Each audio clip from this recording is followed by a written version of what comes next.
Good morning. আর আজকে যাচ্ছি আমাদের একটা পাশের জায়গা ঘেরা হয়েছে, ওখানে কিছু ছোটো ছোটো গাছ আর গাছের দানা লাগানো হয়েছে, সেই জায়গাটা চলো ঘুরে আসি। তো চলে এসেছি আমাদের সেই বহু প্রতীক্ষিত বাগানে। এখানে দেখো আমি কতগুলো গোলাপ গাছের ডাল প্রথমেই বসিয়ে দিয়েছি, কারণ নতুন গাছ কিনে আনা কবে হবে যাচ্ছি না। এখানে একটা বিড়াল ছিল, চলে গেল, এখানেই ওরা থাকে। আরও ছোটো ছোটো দুটো বেবি আছে, ওরা এখন নেই। তো জবা গাছের ডাল, গোলাপ গাছের ডাল যেগুলো আমার ছাদের বাগানে রয়েছে সেগুলো সব। এখানে একটা পুঁই শাকের বসানো হয়েছে, দুটো হয়েছিল, একটা এই কাঁটা তারের বেড়া দিয়ে যখন ঘেরা হচ্ছিল তখন মারিয়ে দিয়েছে, তো ওটা নষ্ট হয়ে গেছে। কুমড়োর যা দানা ছিল মোটামুটি গ্যাপ রেখে রেখে বসিয়ে দিয়ে এসেছি। আর এই পুরো বাগানটার মাটি চালানো, ঘাস তুলে দেওয়া, এগুলো কিন্তু সব মা করেছে, লোক পাওয়া যাচ্ছিল না। যেহেতু মায়ের স্কুল ছুটি আছে, মা করেছে, আমি গাছগুলো বসিয়ে দিয়েছি।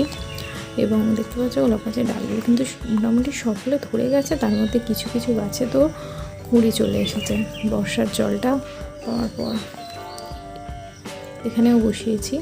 আর কুমড়ো গাছের পাতার সাইজগুলো বুঝতে পারছো, এতে বসানো গাছের এই একটা সুবিধা, একবার বসিয়ে দেওয়ার পর প্রথম দিকে একটু সার প্রয়োগ করলেই কিন্তু গাছের গ্রোথ খুব ভালোভাবে হয়। মা এটা ভাতের ফ্যান পচিয়ে জাস্ট দিয়েছিল, আর সেভাবে কিছু গাছে দেয়নি। আর একটুখানি উপরে তুলে দেওয়া হয়েছে একটা কঞ্চি দিয়ে।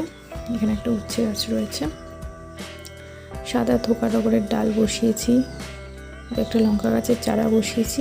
এইভাবেই মোটামুটি কম বেশি গাছ দিয়ে তুলে দেওয়া হয়েছে। এটা কলকে গাছের চারা যেটা সংগ্রহ করে এনেছিলাম সেইটা। আর ওপাশে যেটা দেখলে ওটা মানকচুর গাছ, সাদা মানকচু। আর এইভাবেই মোটামুটি হয়েছে। দু একটা বেগুন গাছের চারা বসানো হয়েছে। আর বর্ষাকাল যেহেতু না, আগাছা মানে নিড়িয়ে দেওয়ার পরেও কিন্তু নতুন করে আবার হচ্ছে, তো এইখানটা এইভাবে ঘেরা হয়েছে চারপাশটা। তো দেখিয়ে দিলাম তোমাদের, আর আস্তে আস্তে আরও দেখো। Thank you.